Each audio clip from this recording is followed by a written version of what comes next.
and welcome to another episode of Earth911's Sustainability in Your Ear, the podcast conversation with a change maker working to accelerate the transition to a sustainable, carbon-neutral society. I'm your host, Mitch Ratcliffe. What are the response to climate change and the Y2K computer bug, which required hundreds of thousands of technology workers to spend several years fixing in the 1990s, have in common? What can we learn from the two events that are so systemic? Both are complex problems that reach into every corner of our lives, or at least potentially do. And to some degree, Y2K showed humans these huge challenges can be overcome with self-organizing groups that span companies, nations, and languages. Our guest today is William Ulrich. He is president of Tactical Strategy Group and co-founder and board member of the Business Architecture Guild, a global not-for-profit association of business professionals dedicated to enabling strategy execution and business model transformation. Just by way of background, Bill worked extensively on the Y2K solution and has developed an approach to creating sustainable circular business models based on his decades of work on the practice of business architecture. Both Bill and I were deeply involved in Y2K. I covered Y2K for ZDNet and ABC News, and like climate change, the seriousness of Y2K was hotly and emotionally debated for several years before people began to take action. In the end, though, virtually none of the potential problems appeared. There were minor and isolated glitches, but no systemic failures of computers, stock markets, the electric grid, or other infrastructure, because well-informed people worked in the data centers of companies and governments to update software and sometimes hardware before New Year's Day in 2000. Bill and I met and got to know each other back during the Y2K era, and we recently reconnected to talk about designing the circular economy. Business architecture, a practice we'll explore during this conversation, provides companies a reliable foundation for identifying markets where circular ideas will create value and make plans, and we can make plans to implement them successfully. There's a whole lot to talk about here. You can learn more about Bill at tacticalstrategygroup.com. That's all one word, no space, no dash, tacticalstrategygroup.com. Welcome to the show, Bill. It's good to see you again. How you doing today? Good. Thank you. Well, I want to start off by asking you what we learned from working on Y2K, which involved updating and rewriting code on hundreds of millions of devices. What did the experience of working on Y2K teach you about organizing a response to a distributed and complex problem like climate change? Well, Y2K taught us that unless there's an impending deadline on something, a lot of times senior business leaders will just sort of kick the ball down the road. Mm-hmm.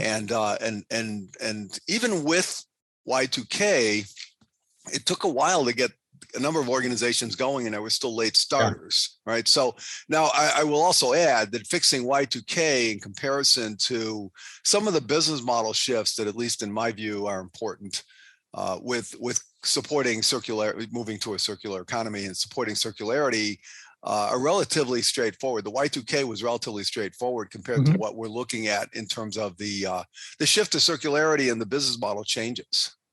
Well, but relatively straightforward 20 years later in retrospect, right, is pretty easy to say because we now have had time to digest and understand that. But would a confident move to circular business practices even be possible if information technology had not solved Y2K? Would we not have the ability to be confident in this transition? Well, I'll talk for a second on Y2K. There were two solutions. There was one that was fixing the data, which we pushed early on. And then there was a second one, which was working around the problem, which is what they did. And most organizations started late enough that they decided not to fix the data. So they ended up working around it. And they thought, well, we're going to replace everything with Java in about 2 years anyway. And those systems didn't get replaced. We ended up still running those systems. So, however many systems we had in 2000 when we rolled over, multiply that out a couple times. And that's what we're, and it's many hundreds of billions of lines of code out there. So I think we'll talk a little later about I can get in the state of technology, but the state of technology today is not in great shape. That doesn't mean we don't have great new things to do. I'm just talking about what is currently running in most organizations today. It's old. It's and brittle. And brittle, yeah, is the right way to describe what's going on. But circularity involves a move to resilience as well. It does, and we do need technology. So the paper I did with Giovanni, my writing partner in that one, a couple of reports we did was on the automotive manufacturing industry and the need for technology, both with its current business model, its manufacturing model, and the ability to improve that from a circularity standpoint. So getting a better handle on reuse of the vehicles and those types of things. Now, what most organizations want to do these days are, and many of these large manufacturers are doing, is they're tracing their products outside the showroom, right? So now they're in the market. And so they end up creating a lot of technology that goes into these cars and these vehicles. And what they do with that technology are two things, and which is why we wrote the paper in the way we wrote it. It was co-positioning the move to circularity with the value proposition that's added when you can tie it back to customer value and revenue growth and or cost savings. So what we called it the digitally connected customer, which is to stay connected to them and to the vehicle. At least when it's and actually even when it's not running, they can push downloads of software and they upload. A lot of people don't know these new vehicles, they're uploading data while you're running. Oh, an immense amount. Yeah, immense amounts of data, right? I have friends working on this, and these companies now understand the condition of their vehicles at all times. They do, and that was the whole point of having one business model feed the other. So now knowing the condition, right? If you can catch an issue prior to, people run around without oil changes in certain cars, you need to get those. Yeah. And all of a sudden the car doesn't work anymore and you need a new engine. So then you send it to the junkyard because it's no longer worth saving. So the idea with the digitally connected customer, while it does provide the customer the value and hopefully ideally increase revenue growth and the connection between the vehicle and the manufacturer and the customer, it also allows you to then make those intelligent decisions and trace that vehicle all the way through recycling, reuse. And I was going to mention in terms of reuse, I've got an old Firebird. And I get parts from the boneyard. So so I've got what used to be considered junk to crush is now being saved for reproduction parts, and sometimes it can be quite challenging, but it's an important thing that we're changing our thinking around that. So there's a couple of terms that I just want to talk about a little bit, and then we'll go on to the more circular models. But first, business architecture, which is an area you have pioneered. It involves systems thinking, rigorous analysis of the impact of changes across the supply chain, the financial infrastructure. How do you explain the benefits of business architecture practices to executives who ask you about it? Right. We try to keep it simple. We try to explain as little as possible. It can be a very dry topic, and you quickly see eyes glazing over people's head, and they are sitting there thinking, well, we don't need to hear all this. So you got to go to their sweet spot. So what we do is we focus on two areas message wise. One is organizations are frankly not very good at executing their strategies. They deliver on those, and their confidence is low. And a lot of times it has to do with the strategy itself, but more often it has to do with the way it's sort of just tossed out there to all the different business unit silos and splintered out. So they don't execute well. Part of why they don't execute well is because they can't see past their silos, their business unit silos. So everybody goes off and does their own thing. And then at the end, you're supposed to have some sort of solution and it doesn't work and doesn't fit. On the technology side, people have experienced this all the time. You put something in and you broke 25 other things, right? Well, so metaphorically, you end up with a house built by 17 different contractors, none of them even fitting together. Right. So our message on business architecture is it provides a perspective on the business that can be used from strategic planning through software deployment, requirement software deployment, end to end, and everything in the middle, the design work, the impact work, the investment analysis that needs to be done, everything in the middle, you use business architecture because it's a holistic view of the organization. The other thing is that organizations deliver successful projects less than less than 30% of the time, which means 70% of the time projects either fail outright, underdeliver, and or run over budget, which anybody who's ever worked on most IT budgets, and I do a lot of workshops with people, and most people say every project I've ever been on has been over budget. It's run over time, usually double, triple the budget, and under delivers at the end of it when they finish. So those two areas are the focal points we talk about with business architecture. Now, if people push it, we say, well, what we're basically doing is mapping out the organization, and people they go to business processes. We don't use that. We use we have a different approach with capabilities and value perspectives, information perspectives. So a lot of people have to sort of reorient themselves to that approach and thinking.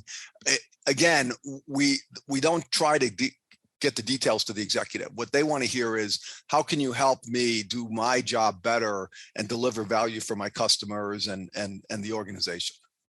So the other term is circularity. Yes. How is thinking circularly different than the focus of the information era, which Bill Gates epitomized in his comment, optimize. Yeah. Why is optimizing enough to be circular? Right. I think one of the things that I've said is organizations have optimized themselves into a corner. So, and this ties back to some statistical analysis that was done a number of years ago in a book, a couple different books on process flows and process work. And today, because we've automated a lot of the simple processes that can be done, or we should have, 20 to 40% of what's left are repeatable processes that are predictable. 60 to 80% of those are not predictable and non-linear. And what happens is that business process models, which is the main optimization tool people have been using, other than laying off 10,000 people, not to get too current with the news, but laying off 10,000 people to cut costs. It's the main tool that they've been using to optimize things. So what they've done is that they've created these linear processes. Much of that has gone into the software, which, by the way, has made the software sort of rigid and less robust. Yeah. But now what's left is the work of the knowledge worker. Not the continuously repeatable, predictable work, but the unpredictable, non-repeatable, non-linear work, which let's say I'm a loan officer. I need to make a decision. I may go to the credit officer. I may go out to the credit bureau. I may go to the contract officer. May go back to the customer. I may go back to anybody else. There's no necessarily sequence of the work, and I could be doing things in parallel. So if you try to tie the hands of a loan officer, and it's an underwriter, simple example, into some kind of linear process, what you're going to do is you're going to take the most talented people and put handcuffs on them. So we have optimized themselves into a corner. And now if we try to optimize those processes further using the same approach, we'll actually make things slower. And when we talk about what's been done, there's more software today than there was 20, 30 years ago. But there's also as much manual work that's going on. And a lot of organizations, which people don't realize, are running on spreadsheets. And I have a couple examples there. One of them is a fund management company, and they had about 25 to 30,000 spreadsheets. This is not a large one, but it's a household name. And without those spreadsheets, none of the systems would basically have any data in them. And there were like warehouses of large groups of people. I was out to one of their facilities here in California, and they had, as far as I could see, cubicles of people who were probably all in their 20s, all working on spreadsheets, as far as I could gather. The other one was a manufacturing company, a global manufacturing company, not one of the largest ones, but a good mid to large one. One of the guys said up in front of an audience of about 20 or 30 people that if our SAP ERP system stops working, it's an inconvenience. If our spreadsheets break, our production assembly lines stop working. So this goes way beyond what people understand here. And a lot of people don't understand what the spreadsheets they're working on are actually doing. And so they're almost insulated from the actual operations of the business. So this is the question as I read your papers and during our previous conversations that I've been thinking, is there a different pace and scale involved in circularity? And how should companies think about reorganizing themselves in order to address this?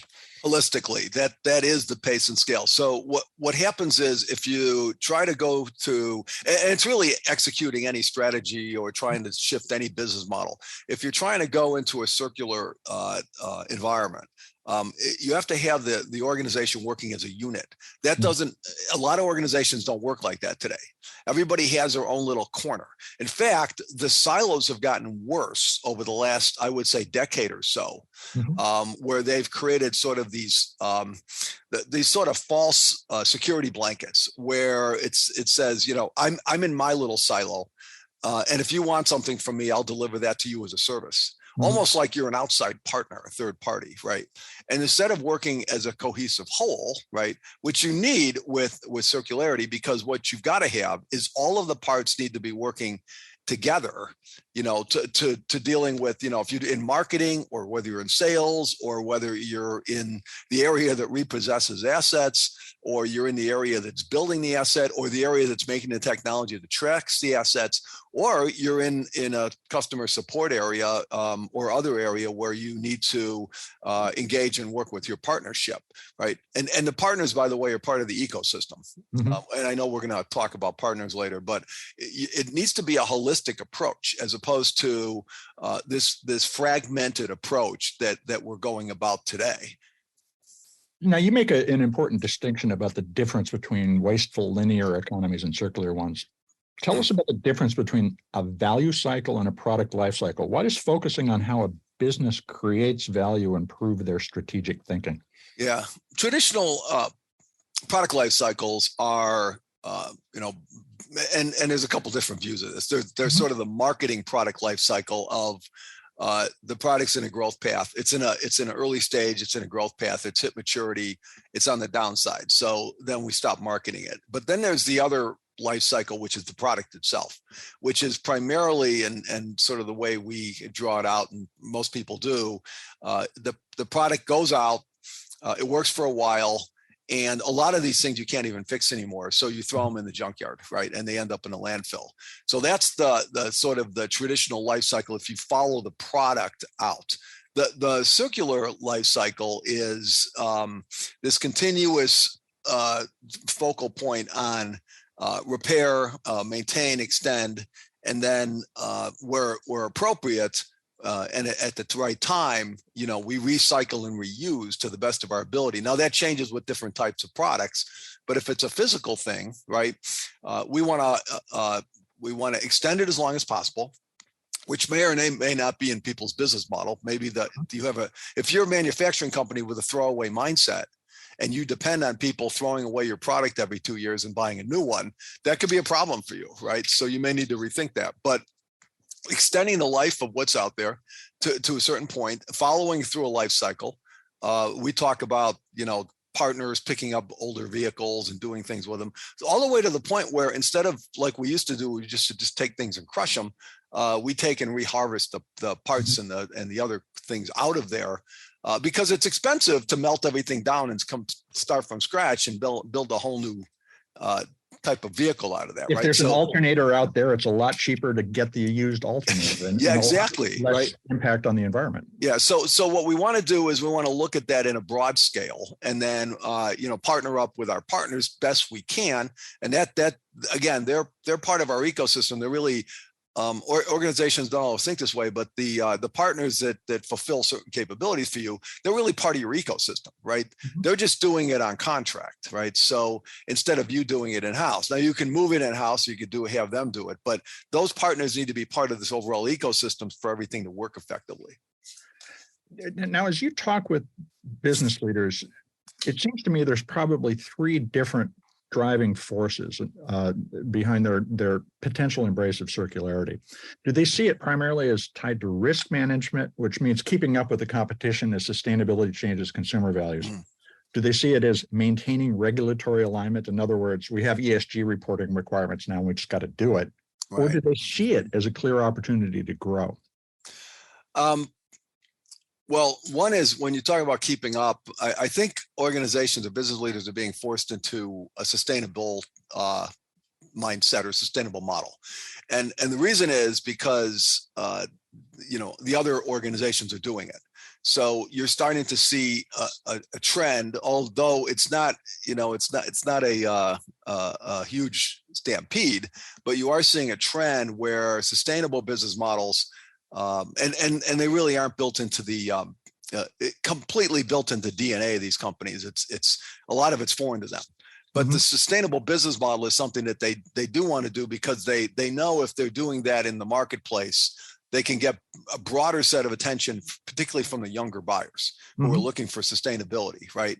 Now, I would say that the way to get to circularity, or the way to encourage business leaders to incrementally move more, but more quickly to circularity, is to tie it to value propositions that they can see. One is risk reduction, right? And I think you can tie some of these things together, and regulatory alignment, and overall growth, and improving the customer value as well. So my experience is that you really want to connect circularity with other value propositions that are already planned and already in the works, and say, we can do these things. If we're going to make these business model shifts that are envisioned, we can incorporate circularity into this. And the mere fact of doing that will not only provide you value and the environment value, because that is one of sort of the three pillars, right, you stand on for sustainability, but it also provides a value proposition for our customers. And at the end of the day, the idea is that you should see growth and expansion of your particular organization if you can tie all these things together. Now, one of the criticisms of the way we currently operate our economy is it's focused on growth. But when we talk about growth, it doesn't mean the net growth of the economy overall necessarily, but the transition from one organization capturing that value to another. When you talk about the concept of growth with companies, do they also see moving towards more of a steady state operation mindset?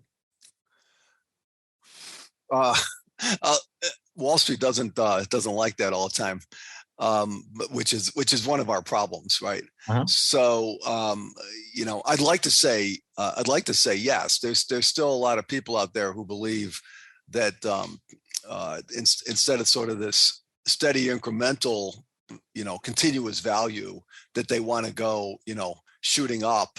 When I first got out here to Silicon Valley, it was all new to me. So when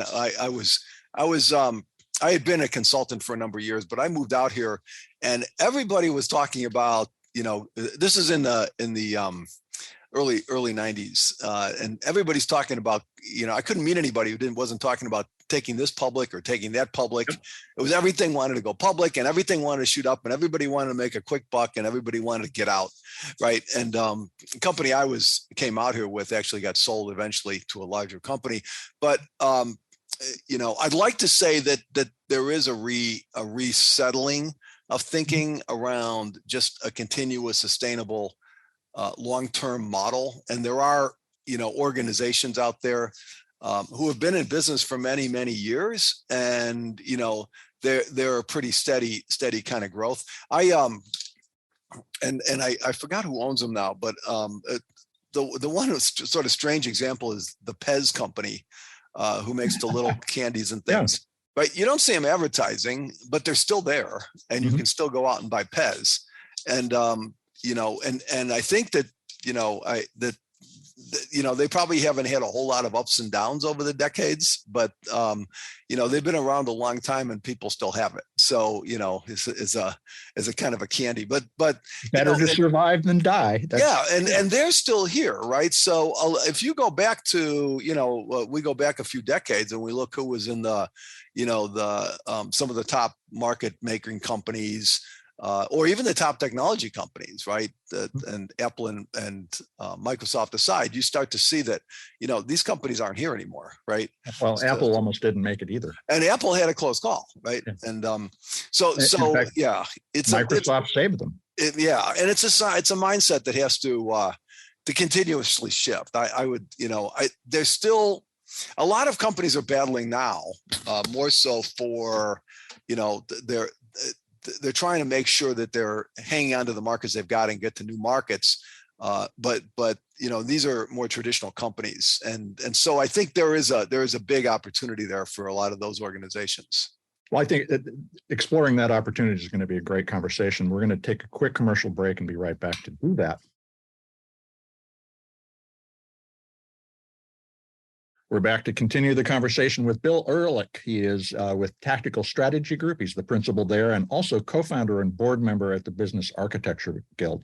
So I think we've laid out the basic ideas here, and you were talking about the notion of steady state or how we grow. Resource use can be steady state potentially in a circular economy. You don't need to go get more virgin ore, or at least nowhere near as much. But the value add is in the management of everything around those resources and those resources themselves. And that brings us to this idea of business in addition to production and distribution, which are the two focal points of the linear economy. In a circular economy, needs new functions like repair services and reuse programs like you were talking about. I've worked on projects like phone as a service, where you replace and reuse a smartphone across multiple generations of customers. You were talking about car companies doing the same thing. So a few questions come from that. What are the functions that you think are important to consider when creating a circular business model? Right. So, and partners are important, and we are talking about here probably physical goods in many cases, mm-hmm. and those can come from many sources or many types. But I think having those partners is one key factor, and having them in an integrated environment. And an integrated environment can mean extending your technology umbrella to those partners, so that they are not on the outside trying to fight their way in, or every time they're trying to contact you or work with you, but they've got an integrated environment where they're working together. Some examples, there are small examples on that, where the car, the body shop, the repair shop, has a desk sitting there for one of the insurance guys. Right. And the insurance guy comes in and, he spends a few hours there a week and works directly with them, making sure that, the car, I unfortunately had to deal with a total car. I didn't total it, but I was dealing with a total car a few years ago, and figuring out what to do with that thing, right? And mm-hmm. where's it going to go, and how you're going to get paid out. So and in that environment, that fellow was tied into their technology environment. They had access to their systems. So I think it's expanding that umbrella in terms of who has access to your technology. The thing, I think, if you step back, you need to have complete traceability, digital traceability, mm-hmm. right? To know where things are.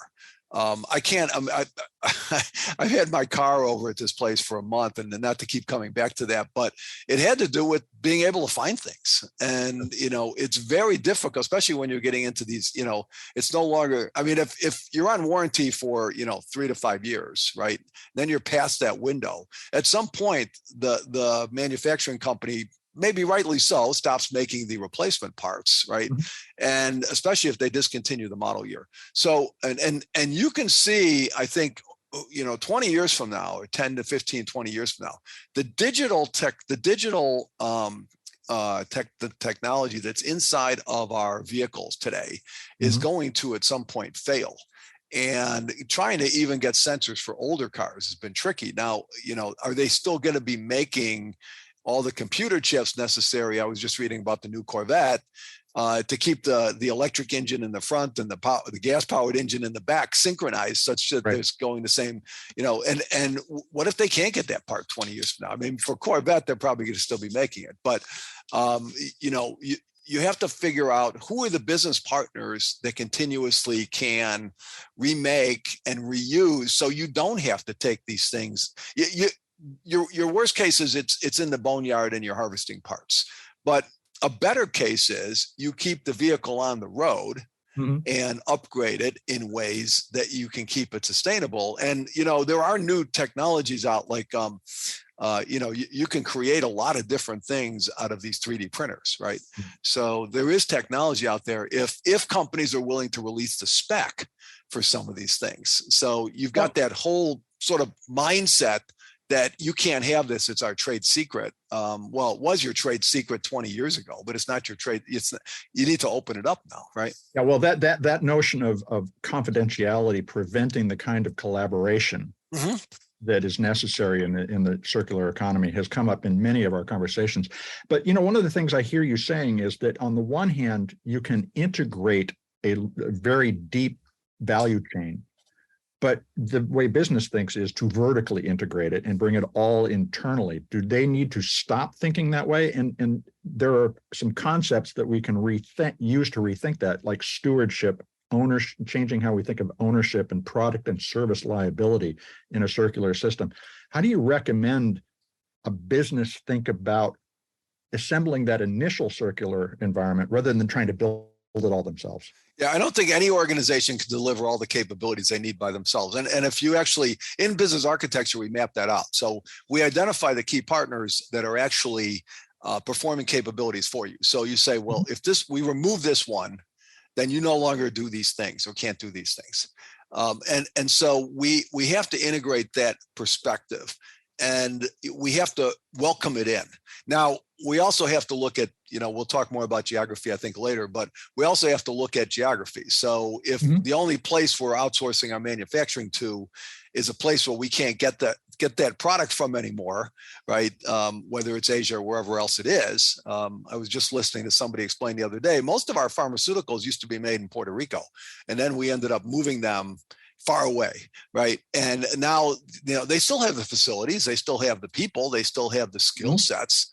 Why do we do that? Well, you saved a few pennies on the dollar, right? So I think you have to take a step back and look at long term, not how much money you're going to save this quarter or this year on your bottom line, but look long term at the risk you're opening up in your supply chains when your supply chains are extended that far and that thin, right? So yes, you should be working with partners. And yes, they should be sustainable partners. And yes, they should be in your ecosystem, right? But you also have to look at the risk. Whoever makes the decision to say, well, we used to make it here, but we can save a few bucks by making it out there, right? And ask yourself, what happens if there's a problem in that, the geopolitical system that's going to cause some kind of issues there. So we don't have to, all the organizations don't have to do everything themselves, but if you are going to partner and have an integrated circular environment, right. You have to have one that you can rely on and look at risk as a consideration there. So how do you suggest companies measure their progress towards circular models, and what key performance indicators or metrics do you suggest they use to identify when they have a winning approach to the circular economy? Yeah, I think measurement's an interesting one because I'm not sure what kind of metrics are out there at this point. But the ones I would see probably tie back to product life cycle in the market as being key. A second one, and I don't know how well they measure this, is product reusability versus recyclability. And both of those are important because some things you can't reuse, some things you can reuse. So you reuse where you can and recycle what you can. And if you can get to percentages on certain products that you're putting out where you get a high degree of reusability, and you can get then the corollary of that is a high degree of recyclability, right? So you can reuse as is or recycle. I think those are metrics you need to look at. And the other one is, just being able to have a sustainable business model that doesn't depend on a 2-year life cycle of your product versus a 10-year life cycle, right? And so, the shortening of life cycle would be something you would be looking for. Yeah, the head of, right, and well, I want my products in the market. Obviously, I want to sell more of them, right? And I put new features on things to sell those. And but even if somebody's going to have a vehicle for 2 years and sell, that used to be the old school thinking. I have it 2 years and now I'm going to sell it, right? And offload it to somebody else. Even if you do have that mindset, when it is sold, right? it should continue its life, right? Mm-hmm. Right. Does every rent-a-car company have to have a brand new set of vehicles? No, and they don't. And there's a market for that, right? There's a used car. Well, now there's an interesting used car market because the prices went up on used cars. So I think people are driving their vehicles a little longer. They got forced to do this because of supply chain issues, right? I think that's fine. The used cars are harder to get and more expensive. That means that there's more of a market for those used cars as opposed to sending them to the junkyard. So, I think that's a good thing, but we got forced into that by supply chain issues with COVID and that. So, I still think from a metric standpoint, you're looking at, extending product longevity. And maybe your development life cycle of your products can get tighter or shorter. But the other thing is cross integration of products and how much of that I've got. I still can't figure out why some of the parts that were made in the two vehicles made in the exact same factory at the exact same time, which are sitting on the exact same frame, we're using completely different parts, for like everything from turn signals to everything else. It's like, what is that? What in the world did they need to do that for differentiation purposes? Well, and that's for me one of the reasons that the Ford F-150 Lightning is interesting is it's built on the same foundation and uses the same components, and therefore is a less expensive car to produce than a bespoke EV. Right. I'm wondering if you have advice for employees who see an opportunity in their company to build a circular economy, to use business architecture ideas to convey it to management and get something to change. Yeah, one of the things I tell people is to get in front of, one is find out your top 3 to 5 business goals and objectives that are set by your leadership. Now, not all of that's in your executive report or your annual report, but your financial reports, but you can look at those and get some insights into what they're trying to accomplish. Then what you have to do, in a lot of cases, break those down into something that's more actionable. And that's sort of just standard part of strategy development. But if you can bring a message to business leaders that we can do this, but that sustainability goal that you put into your annual report and then everybody forgets about it, right? That sustainability goal you have, we can do both of those things at the same time. And the way we would do that is to look at potentially shifting to this new business model or adding in a secondary business model like the vehicle companies. And they're not the only ones, but to put much better customer contact traceability on the vehicle, traceability on some of the parts, that type of thing. We can do that. And it's going to be good for sustainability, which people can market. And it's going to be good for, the business goals you've already got out there that you've set. And again, they can be supply chain goals. They can be related to, expanding your customer base, your market base. They can be cost savings. It's whatever it is. But I tell people that you're not going to get a whole lot of attention from business leaders unless you can provide a dual value proposition, something they want to do, as well as the sustainability aspect of it. Well, so that raises a couple of questions, or at least one question with two sides. Should companies, when they make these commitments, become transparent about not only what their goals are, but their progress toward those goals, so that collectively we can learn more about the challenges we face? And on the other side of that, can consumers use some of these business architecture ideas to understand whether companies that they shop with or buy services from are making genuine commitments and real progress towards circular, sustainable operations? Yeah, I think on the first part, I'm big on transparency. So I would say that if you published your roadmap on your movement towards sustainability and circularity, and said that you are making these moves. And a lot of times your stock, if your shareholders, if you're a public company, want to hear that. But also the public wants to hear it. So if you can publish, here's what we're doing to move towards circularity, that is a positive thing. Because it's not just, going on a 20-minute or 20-second commercial and saying, we're more sustainable. It's actually that you're demonstrating that there's action and you're putting out their milestones, right? Now, not that transparency may not be in everybody's DNA, but that's what I think people should do. Well, but there's a real challenge there, because most companies, because of their sense that everything needs to be confidential in order for them to have a market advantage, they won't tell anybody that some of their goals turned out to be harder than they thought. And so they miss the opportunity to share that knowledge, maybe get the answer from some other business, or to co-design a solution with their customers who are actually interested. I think the reality is that when business leaders don't, and I saw some statistics on this, but the top leadership knows about 5% of what's going on in the company, right? And the rest of it's about 95%. And if you go down a level, they know more, but they don't know that much, right?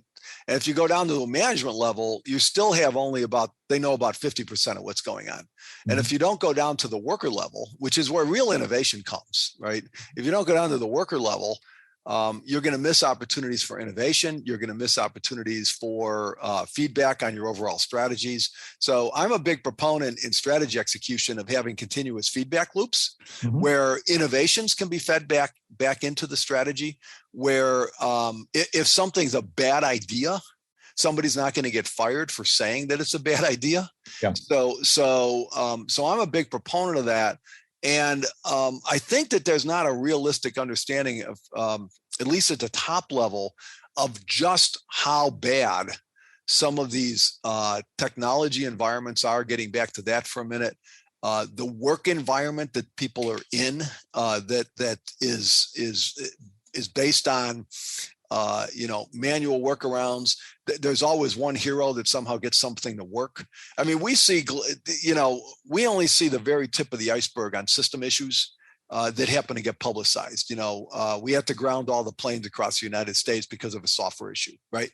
And everybody has these all the time. It's just that all of them don't get to the point where they're in the news. Right.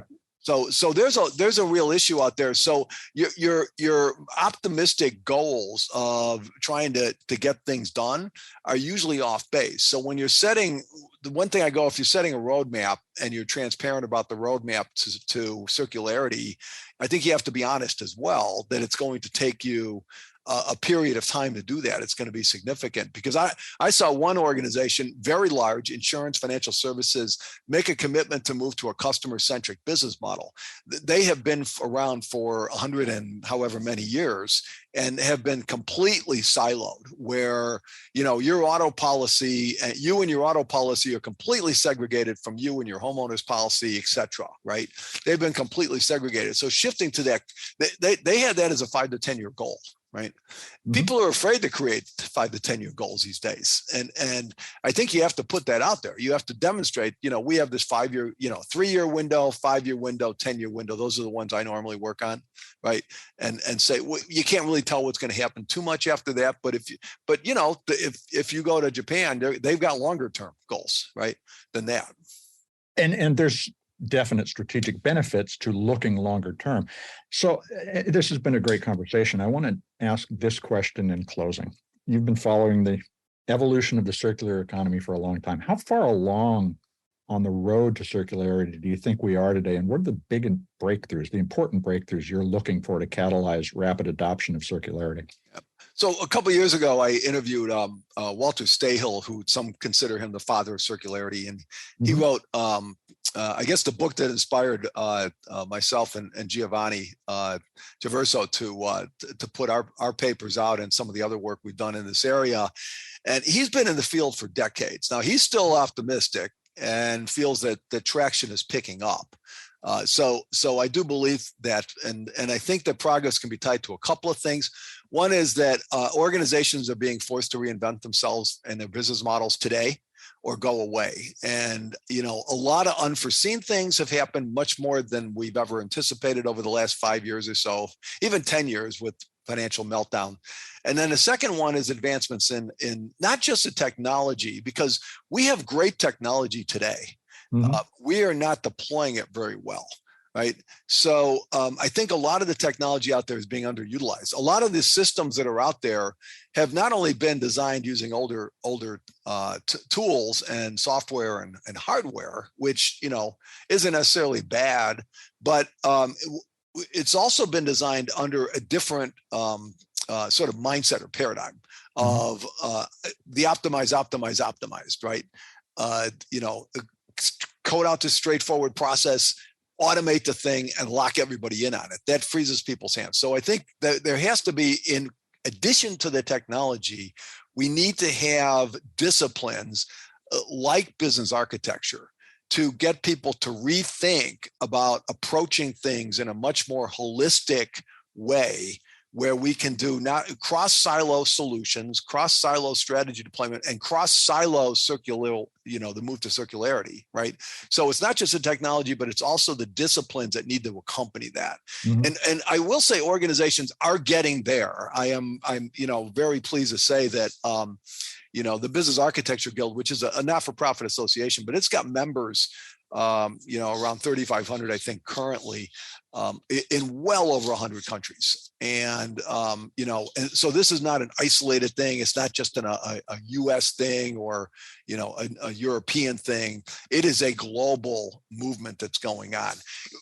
There's still pushback from in some cases. The executives aren't they're ignoring it and not buying in. Some do. But they're not quite there yet. So we have to also think out of the box. The way we've been doing things for the last 30 years, if the business process is not a solution to every problem we have, right? I can't take a hammer and pound in a screw, right? Which is what people have been trying to do as of late. So I think people need to rethink things. They need to stop, looking at silver bullets and jumping out to the next shiny object. And get back to the business that they need to focus on, the core business, and then look at their business model and look at it holistically, and then say, I want to achieve these 3 to 5 major goals, and how do we move to circularity in consort with that? And I think it's possible. I mean, that's the way we described it with the automotive example we wrote about in our reports. So I very much think that organizations can do that. Well, Bill, that's encouraging to hear, and it brings to mind the author William Gibson's comment that the future's already here. It's just unevenly distributed. The question is how quickly we can distribute it and how rapidly we can learn not only what works, but what might not work. We might have recognized, for instance, that when introducing fossil fuels, that in the long term, and in fact, there were scientists who said it, that would be a bad idea. Yes, indeed. And who killed the electric car back 110 years ago, right? Well, this time we've got another opportunity, and I want to thank you for shining some light on it. I appreciate that. Thanks, Mitch. We've been talking with Bill Ulrich. He's the principal at Tactical Strategy Group and co-founder and board member at the Business Architecture Guild. Check out business architecture as an idea. It's got a lot of power. We just have to figure out how to use it better. Bill's also the host of North Star Radio Show on Voice America's Business Channel, and we're going to include links in the article that accompanies the podcast to the 2 articles that he mentioned about designing circular economies so that you can read them. I'm going to have to listen to this interview several times because there was a lot to think about, but I think there's 2 key points to take away. First, the idea of business growth is going to change. Our relationship with materials will enter an era in which we extract far less virgin ore from the earth and make what we do mine last far longer. In other words, more of a steady state relationship with materials. But on top of that, on expanding layers of services that coordinate repairs, reuse, recycling, as well as all sorts of value-added experiences that improve our product relationship, new updates to your car, new updates to your phone or to your washing machine or refrigerator, for instance, that improve its efficiency and make it do new things. This information layer of the economy is exploding into existence now. You can see it in immersive virtual reality, generative chat platforms like ChatGPT that everybody's talking right now, and the widespread growth of artificial intelligence in business and government in terms of just measuring and responding more quickly to what's actually going on right now. The other important idea for business to take to heart is that ambitious goals require the company to embrace humility and transparency, that they become comfortable with sharing setbacks along with progress. The climate crisis isn't going to be solved by silver bullet solutions, but broad transformations of our infrastructure and economy, which requires that we disclose information so that everyone, including the entire supply chain and the consumers that rely on them, can learn and improve together. If anything, that disclosure can help identify the unknown unknowns that can upend our progress unexpectedly. So I think spending some time thinking about business architecture, even if it feels a little esoteric, is a great way to step back and look at your business or the companies that you do business with and ask useful questions. I hope you take a few minutes to share this or any of our other more than 360 episodes of Sustainability Within Your Ear with your friends, your family, your neighbors. Please tell your boss about business architecture. You folks are the amplifiers that spread the ideas that lead to a less wasteful world. Let folks know they can find us on Apple Podcasts, Spotify, Audible, iHeartRadio, and other fine purveyors of podcast goodness. We will appreciate your support, particularly if you would take a moment to leave a review. That helps people find us even more. Thank you, folks. I'm Mitch Ratcliffe. We're going to be back with another innovator interview soon. In the meantime, take care of yourself, take care of one another, and let's all take care of this beautiful planet of ours. Have a green day.